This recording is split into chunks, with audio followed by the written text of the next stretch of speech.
Three, two, one. Welcome to Saturday Sauna Night. I am Kyle. I'm Steve. This is the follow-up episode to our excursion to Craig Lake this past weekend. It was a good time. Got a few fish, endured a lot of rain, but all in all, it was fun enough that we've collectively decided to revisit this next year, around the next time, or same time of year.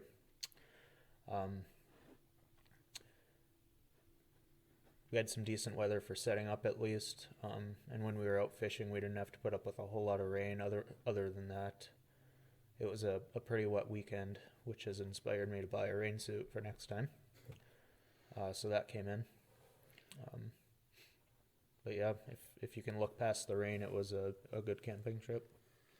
Yeah, I didn't really bring. I brought a rain jacket, but I used to have a Frog Togs rain suit. It's almost like the same material that the reusable shopping bags are made out of, and it looked kind of silly, and the pants didn't have any pockets on them, but it was really nice for rain. That's exactly what I got. Yeah. That's you got a Frog Togs one? Nice. Color of a shopping bag too. Okay. It's brown. Yep. I gotta get a new one of those. Yeah. I was actually, as we started recording tonight, I was looking at the time and kind of glancing outside and seeing the sun's going down, and it's hard to believe it was a week ago. At this time, we were just getting camp set up, actually, as it got dark. We got a little bit of a later start than we wanted, but we made it work. You really can't be in a rush when you're doing, stuff like that. The road in, the drive in is kind of an experience in itself. It takes about 30 minutes. Unless you're really pushing it. It takes about 30 minutes to get from the highway, US 41, M28, to the main Craig Lake, trailhead parking lot area. Kind of a surprising amount of vehicles, actually. There were like 8 others when we got there. Yeah, and actually someone had a Ford Taurus, which the road in isn't bad. I probably would not drive a sedan back there. But I think, a truck obviously is good, but, a lot of like Subarus, hatchback style, small SUVs, unless it was like early in the season and there's mud. Pretty decent road conditions. The road to Craig Lake, at least, I was talking to a buddy of mine who was out on one of the side roads that we didn't travel on, but a couple of guys got their Subaru stuck, and then the tow truck on the way out got stuck, and then they had to tow both out. So is this recently, or is this? I don't know. I forgot that part of the story. Oh, man. Yeah, you got to be careful on those unmarked roads, unless you have a really good GPS or something. Yeah, and it's that this is a side thing, but that reminds me of some of the snowmobile clubs, especially in the eastern UP. It always seems to be by Munising area. Every winter, they have people, who are following their GPS down an unplowed road that in the wintertime is a snowmobile trail. And, just the massive amounts of snow, you get a vehicle stuck, you're in bad shape. So we set up a tent, like I mentioned last week, 6-person tent, which worked really good. The rain fly worked good. We brought some tarps and actually didn't use them. We probably could have kept our tent a little drier or some things if we did, but we just, I don't know, we didn't really have that much time out there. Like a weekend doesn't really feel like enough. And at the same time, come Sunday morning and we're packing up, I was definitely ready to head home, have a nice hot shower. So I don't know, kind of, it's like not enough time, but yet I was ready for a break, too. A little bit about the fishing though. That was one of my, why I even wanted to look at doing this in the first place was just, when I say we, I kind of dragged Kyle and our other buddy DC to a lot of random trout lakes and streams and we wanted to go out and do something a little different and target some other species. In just a unique place like Craig Lake where there's no motorized boats and it's kind of a wilderness area. So my main thing was I really wanted to catch some pike. I've caught pike before, but it's always kind of been by accident. Walleye fishing, and never anything. I think maybe a couple times I've caught one right around the legal limit, which is 24 inches. I know you caught one about that size on the walleye opener a few years ago. Anyway, so I was throwing some bigger spinners. It's artificial lures only. This one right here, this is a blue fox, size 4. Don't know what it's called, but it's pretty simple. It's got this bell-shaped weight that kind of vibrates and rattles, and then this chartreuse and red blade. This one, I'm not going to say it slayed fish because it was a little slow, I think, for how many casts I made, like in similar areas, and then out of nowhere, a fish would hit. And the interesting thing I found fishing for the pike, I kind of spent a lot of time in water 10 to 20 feet deep, trolling, casting, throwing a jig down on the bottom and kind of just like bouncing it off the bottom. Every fish I caught, every pike, well, I did catch one bass, one largemouth, but that was different. But every pike I caught, little ones, big ones, with the exception of my first one, which was on a J11 Rapala Fire Tiger. I was just kind of trolling the shoreline. Every other fish I caught, which was probably 6 or 7 other fish, was with this blue fox. And in like a foot of water right off the shore, there were a couple times where I would cast at some rocks and bounce this off the rock, land it in the water, start reeling right away. Every fish I caught, with the exception of the one, hit this like it was a top water bait. Which I do have a frog. You ever seen those hula poppers? Looks like a frog, and you pop it across the top of the water. I was almost wondering if something like that would have been effective. So I was casting for pike. I did catch some, a lot of little ones. I didn't measure any of them actually, just because it's catch and release, and I want to get them back in the water, and especially the small ones. They're probably 18 to 20 inches. There was one I caught, and I can't really give an accurate size because I didn't get to measure it, but I got it up alongside my kayak, and I'm going to just throw it out there. It was probably close to 36 inches. I'm going to say about the 3-foot mark, which is absolutely the biggest pike I've ever caught. I had a net that I thought was going to be big enough. Normally I have just a little brook trout net, which I had one a bit bigger than that. It was probably, I don't know, maybe 1.5 feet wide and probably about 18 inches deep, maybe even 2 feet deep. Anyway, that net wasn't big enough for this fish. I tried to net it, and I got it to kind of lay across the top of it. And anyway, got it up to the side of the boat though, got to see it, and got it released. I lost two others that I never actually got to see. So they hit this spinner right away as it hit the water, and just took off like rockets. And the first one, I think I had my drag set too tight, and this just popped out of its mouth. And the second one, similar thing happened. It actually swam under the kayak, and I don't know. I think I just got caught up in the moment and didn't give it, enough slack, and had the drag a little too tight. Caught a largemouth bass, just casting a spinner bait. Was kind of not catching anything for a while. Tried something else, caught a bass, but that was it. You guys caught some other stuff, right? Well, I didn't personally have any luck. I think it was me and DC in the canoe, which we're not very good at, by the way. It's a work in progress. But he ended up catching 5 fish. I want to say it was 2 crappies, 2 bass, and a pike. I might be wrong there, but um, the strange thing about it is I'm pretty sure we pulled up all of our fish in like a 20, 30 foot diameter spot on the lake, and the rest of the lake was just nothing. Um, it was over by that island where we Yeah. stopped and had a snack.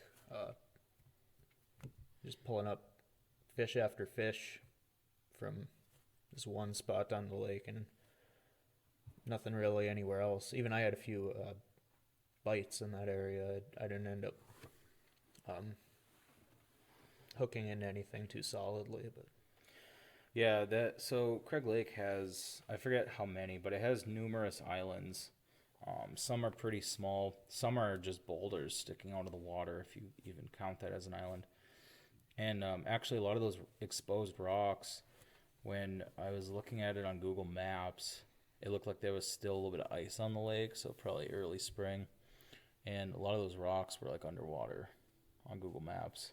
mm. So I think that level fluctuates quite a bit seasonally. I mean, there were a lot of other spots we tried that was, a good bed of weeds, and you would expect to pull up fish out of there, and there's just nothing. It's like I don't know what to compare it to. Yeah, it was an interesting lake. It was a challenging lake because it has a very complex shoreline, lots of coves and bays, lots of islands, like I mentioned, and lots of islands that are close together. So you kind of get an interesting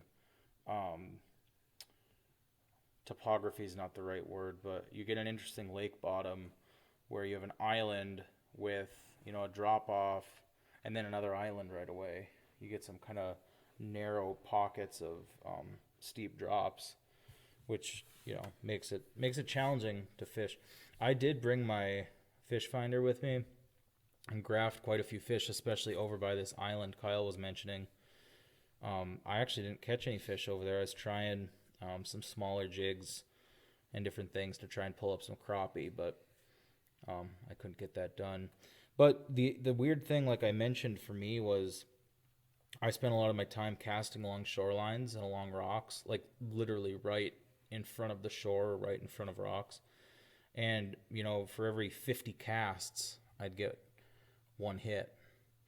And nothing about those spots looked anything different from the other spots. Just, I don't know if it's the right place at the right time. But anyway, I guess for me, it got me interested enough in the fishing aspect of it. I'm really looking forward to going back next year. And so you kind of said earlier, we sort of right away started making plans to go back. Well, you might recall, I think in the last episode, Steven said it's turning into a reservation basis and not first come, first serve. So,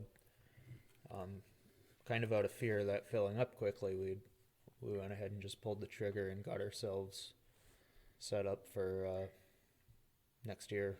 I think it's the same weekend or within one at least. It is. It's not the last weekend of September, but the second to last. And we actually booked a yurt. There's 2 yurts. Neither of them are actually on Craig Lake. One is on Coaden Lake, which is the only lake in the park that allows motorized boats. The other is on Teddy Lake, which is close to Craig, and that's the one we booked. So that's going to definitely cut down on the amount of trips we have to make from the vehicle.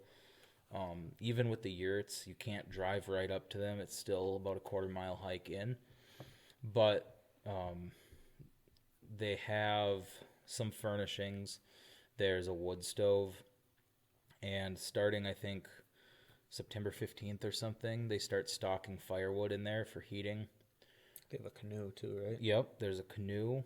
I think actually there's a rowboat with the Teddy Lake one too. So that's a big deal for me. Me and DC had to haul the canoe down from the truck to the water and back up.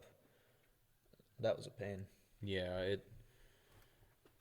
I think even if we had like a 4th guy or maybe just a little less gear, I don't know. It's a balance between, you want to make sure you're well prepared being out in a remote spot like that, but you also don't want to be hauling stuff back and forth, you know, quarter mile, quarter mile, quarter mile, quarter mile every time.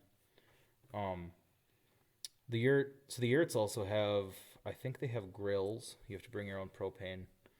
And it sounds like, I don't know, one of the blogs I read from somebody who stayed at it said that there's various other utensils and items that people have left, you know. The other unique thing about the yurts is they're open year round, as well as there's two rustic cabins that are hike in or paddle in only, part of the remnant from the original Miller family cabins.